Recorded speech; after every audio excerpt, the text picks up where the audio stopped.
Kasi magtatanong Meeting. sana ako sa parang paano mag-interact nga yung mga babae at lalaki sa magkakaibang lugar na pinuntahan mo.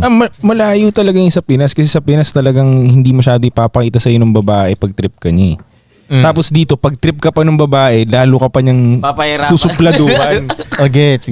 Hindi ko alam ba't ganun yung mga Pinay, pero yun yung game dito madalas eh. Napansin ko lang, hindi lahat ng babae pero maraming ganun yung alam nilang game. Siguro nakakanood nila ng telenovela.